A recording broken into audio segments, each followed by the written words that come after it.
我们今天要吃的这家店呢，是一家我随便找的一个乱七八糟的一家店。它就是有一个自助料理是70、80块钱的日料自助，所以我很好奇70、80的日料自助到底会是一个什么样。然后我看了一下这个店的环境，反正还挺不错的。来呀，给年轻的那个上一课呀！鳗鱼蛋卷、焦糖，选2个，这选俩。这个玉米玉子烧，你要吃天妇罗吗？蟹柳吧，冷面、鳕鱼卷，哎，吃蒸蛋呀？鳕鱼吃吗？我们他妈的吃这么多，没事，和果子啊，甜品啊，那我们就点好了。然后我们吃的这家日料店呢，我们吃的档位反正是70、80，它是没有刺身的，主要是寿喜锅和寿司，还有那种天妇罗这种都是就是没有生冷的东西。如果你是一个不太吃生食的朋友的话，可以尝试一下，因为我感觉这样挺合算的。因为像我好多好朋友他都是不吃生鱼片的，虽然我很喜欢啊，但是我好多好朋友是不吃生鱼片、不吃海胆，就是你点200多的日料可能会有点不太合算。本期视频我这样拍，感觉好像广告啊。他没有给你钱。对，但是没有给我钱。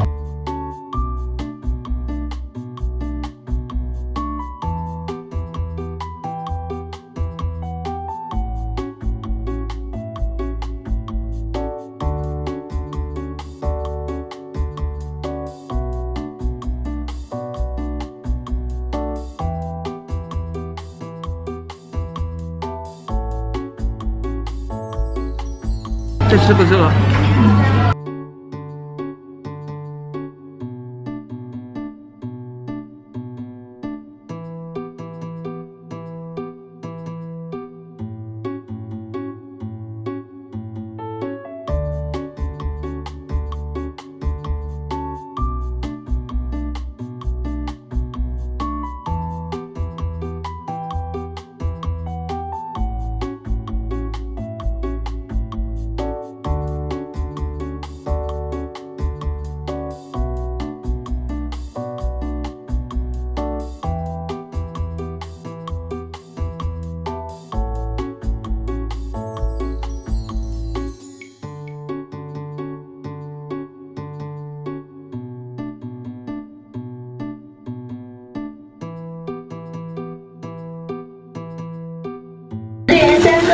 1盒。